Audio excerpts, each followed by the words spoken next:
Hello, everyone. My name is John Dupuy, and I am the CEO of iAwake's Technologies and the co-host of Deep Transformation podcast, along with Dr. Roger Walsh. And this is Kateryna Yasko. And let me say a little bit about what that means. We had set up a time to talk, to have a conversation on our podcast. And Roger was gone and couldn't be there. So we connected in the podcast, Kateryna, and they were telling me, and we had met years ago at an IEC, Integral European Conference in Hungary. And we made a connection there. And so during this podcast, and you've just come out of the Ukraine, you're in Lithuania, and you're helping the refugees and the people over there. You're also a psychologist, you work with trauma. We talked about that in Hungary years ago. So you had many qualifications. And when I shut up, people get what a brilliant, angel you are. And I started sending money to help through PayPal, because there's not really time to set up, big NGO and organizations. There's a lot of red tape and people are dying and suffering today. So that's what needs to happen. And this has really just been incredibly powerful in my life to be part of this and give more. And we're setting up funnels so other people can give too. So with that, I'm going to turn it over to you, Kateryna. First of all, John, thank you so much for having me here. And I'm very touched with your enthusiasm, your commitment to help, and your participation in meetings for the Ukrainians. It seems like a big family that in getting together around this. You're not alone. Yeah, you're not alone. And we feel it. So it is true that we fled our native country about 1 week after the start of the war.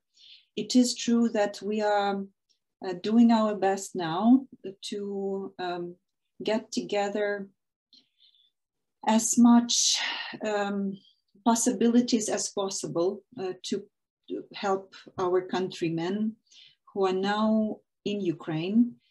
Some of them have fled to the neighboring countries, to Poland, to Baltic states, also to Western Europe. But Lithuania and Poland are quite close to the border. So these are the first countries that are accepting the Ukrainian refugees from that Polish side. So at that moment, Poland is really full. So Lithuania, as the first Baltic state closest to Ukraine, has become this second stop, and it's already quite overwhelmed with the numbers. However, it's extremely supportive. So why at that moment it is a little easier to help from here? First of all, because there is still a financial system that is working, and organizationally, it is easier to receive money and pay the invoices. We're, for example, now trying to buy as much possible in terms of medicines. Like, there are many medicines that are not present in Ukraine at all. And there are some big flows of humanitarian support of certain things, but there are certain items that are just unavailable anywhere. And so medicine is part of our fundraising effort. And just today, we've paid one of the invoices for insulin, thyroxine, so things that people need at a daily basis, but cannot buy now in Ukraine. You asked me to speak about different needs. So one of that is medicines that we are buying here, and then some friends, Lithuanians, are driving them to Kyiv and other regions. We are trying to differentiate someone who is having a family and many children are staying in a safer place, and someone who is having a little more ease in terms of family commitments and can risk life, they're going to the hottest places. Another thing that we're doing is, of course, psychological support. And here the need is tremendous. Women, children, you know in detail probably what kind of atrocities happened in Ukraine. The level of rape is enormous. At that point, we haven't received too many women who suffered from that. Here we are preparing. We are now working just with women who fled. Some of the work is online for women from all over Europe, and I'm deeply involved into it and inviting friends and colleagues from other countries to support me in this work. And then there are things that can only be offline. So we are here in Lithuania, we are getting ready to accept people with very, very traumatic experiences. The third thing we are trying to dedicate our attention to is targeted assistance, because some teachers, mothers are coming with small bags and a child.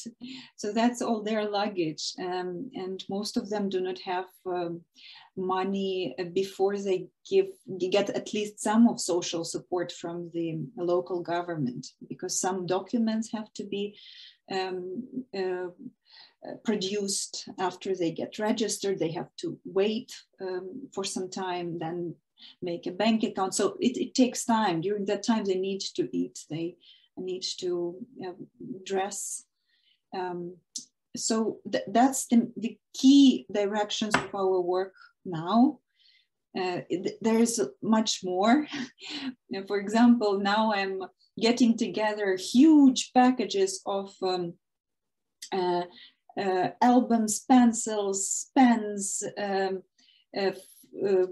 paper for children, because our colleague psychologists are working in Lviv as a funnel. You know, the mothers with children are coming through the border, and children are feeling very uncomfortable when they're spending hours and hours and hours in the queues. Now it's a little better, the situation at the border. However, in order to let moms rest a little bit, volunteers are playing with children. So they need basic things. And so the Lithuanians are now helping out to get it all together, and we're sending it to Lviv railway station, where the main hub is situated. So there are a lot of needs. And I'm grateful for this opportunity to speak about that. We are very far away from the regular work that myself and my husband did before the war erupted. I'm an organizational psychologist. I have been working with teams, with big corporations, with NGOs as well. It took me some time to recalibrate, because after the war in 2014 started, I've put all my efforts for about 5 years into trauma work. And then I got back into the regular work in which I was trained. And then the life is returning me to the same point. However, it's a very powerful experience personally and professionally. I think we are growing, and we're inviting you and encouraging you to contribute and participate in this growth as well, because I believe it's all about energy, and money is just a continuation of our values. So if you truly believe Ukrainians are fighting for the values of freedom and dignity, all this Western civilized world is standing for, then I believe some practical support would be very important. thank you for having me here again. And thank you for all your warm wishes and words of support that I'm getting from all over the world these days. I just got out of a meeting with the Emerge Network right before this meeting, and I talked to, there were several Ukrainians there, some inside Ukraine or right on the border, and they're all are putting their efforts together. And this is such an emergency situation that they said, you know, the big, you know, aid organizations that you could give money to, sometimes there's a lot of red tape and there's a lot, it takes a long time to get there. And they said, if you can find people that you trust and just get them the money, the people that are actually on the ground doing the work, and there's no administrative costs, there's no money lost in getting it there, and it gets there immediately. So we're starting a funnel from through iAwake, and we're inventing this thing as we are speaking, but the purpose is to get the help on the ground where it needs to go. And I completely trust you, Kateryna, and your husband, Vytas, and no worries about that. And I don't even, yeah, I like to hear what you're doing, but not because I want to make sure you're using it right. I'm just fascinated, I mean, with all you're doing, and you have 100% of my support and my trust. So we'll get this thing going. So thank you, everyone. Please, you know, open your hearts, open your wallets, and we'll attach to this a PayPal. That's what I've been using to send money. And maybe we'll, you know, put it in iAwake's name or something like that, but know that it's all going to Kataryna, and it's going to the Ukrainian people, and it's going to help and heal and support this catastrophic time in our human history. So God bless you all, and thank you, Kateryna.